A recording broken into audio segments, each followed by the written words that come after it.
കർത്താവിന്റെ സന്നിധിയിലേക്ക് നമുക്ക് സമർപ്പിക്കാം. കൈകൾ കൂപ്പി കാലുകൾ ചേർത്ത് വെച്ച് എല്ലാവരും നിശബ്ദതയോടെ നിൽക്കുക.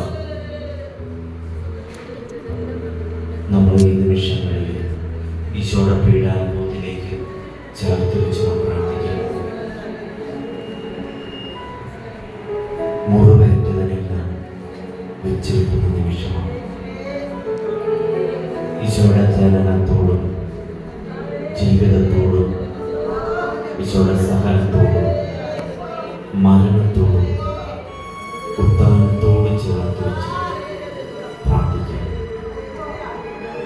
1 പത്രോസ് 1:18 പറയുന്നുണ്ട്, പിതാക്കന്മാരിൽ നിന്നും വ്യർത്ഥമായ ജീവിത രീതി കിട്ടിയ നശ്വരമായ വെള്ളിയോ സ്വർണം കൊണ്ടോ അല്ല, കറിയോ കണക്കവുമില്ലാത്ത കുഞ്ഞാടിൻ്റേതുപോലുള്ള അമൂല്യ രക്തം കൊണ്ടല്ല.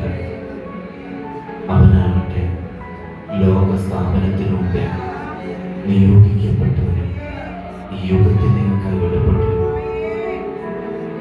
ഗലാത്യർ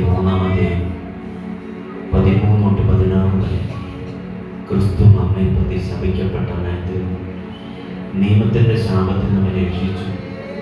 കുരിശിൽ തലയ്ക്കപ്പെടുന്നവൻ ശപിക്കപ്പെട്ടവൻ എഴുതിയിരിക്കുന്നു.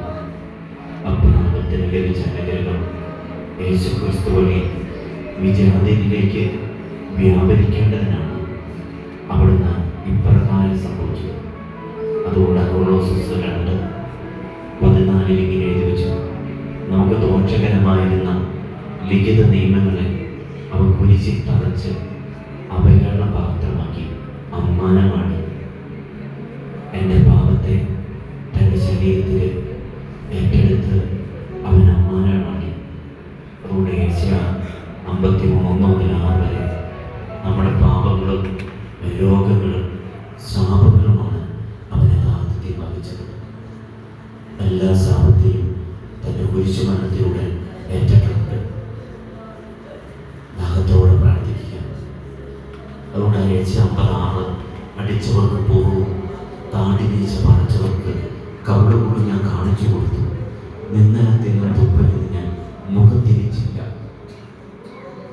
എനിക്ക് വേണ്ടി അടിയൻ പരിശോധന കണ്ടേ.